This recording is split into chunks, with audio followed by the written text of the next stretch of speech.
Duilio, Ines, beh, che dire, io ormai vi conosco da tanto tempo e credo che una cosa fondamentale per risolvere i vostri problemi è proprio passare del tempo insieme. Ancora questa storia. Dottore, se 28 anni che passiamo tempo insieme e siamo finiti dal psicologo. Ecco. Sei tu sicuro che sia il consiglio giusto? Vuoi rivedere le tue No, frasi? cioè, Perché penso che proprio il tempo insieme sia roba da ridurre. Quello è il problema, capiscelo. No. Allora, perché probabilmente nel tempo che passate insieme in questo momento voi vi annoiate, questo è il problema. Ah, capite? può darsi.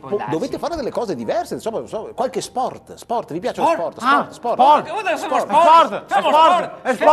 Vi piace lo sport? Femo sport! Sì. Sì. No, la domanda è, vi piace lo sport? Sì, Ti piace lo Quale sport? sport? Sì, Sì, sì. ti piace lo sport? Sport, Sì, mi questo- piace sport. Piace. Nei limiti, ecco. Mi piaceria Quali tanto sono? mi fare, per esempio, con Duilio dovessi dirti beach volley. Il beach volley. Il pallavolo sulla che sabbia. bello. Pallavolo sulla sabbia. No, se è caldo, no, guarda, no, no, se è caldo te chiappi a Soeana e dopo l'età viene avanti e te fa mai male, è duro, non mi piace. Cioè, con l'età che viene avanti e robe dure si fa sempre più fatica a gestire. Ines.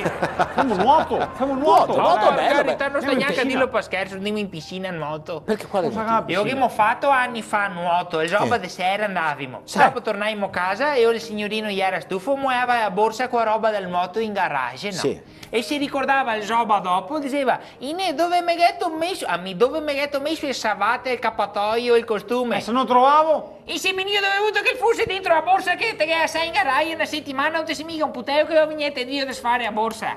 E ora andava, si immagini lei, la borsa moglia, tutte le Moglia. cose moglie dentro. Lui verseva la borsa, l'ultima volta che abbiamo fatto il risotto de sbrise per 15 persone, dottore.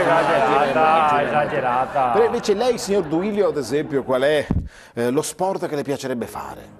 Se proprio io dovrei dire. Se io dovessi dirle. Dimmi. No, se io dovessi dirle, me lo deve dire lei. Ma Come dite? era cosa che ho detto, se io dovrei dirle del sport che mi piacerebbe, mi piacerebbe fare equitazione. Oh, bello l'equitazione, è perfetto. bellissimo, no? Dottore perfetto Paduilio. Vedi, Fatta. È proprio il proverbio che diventa realtà. Cioè? Semo a cavallo.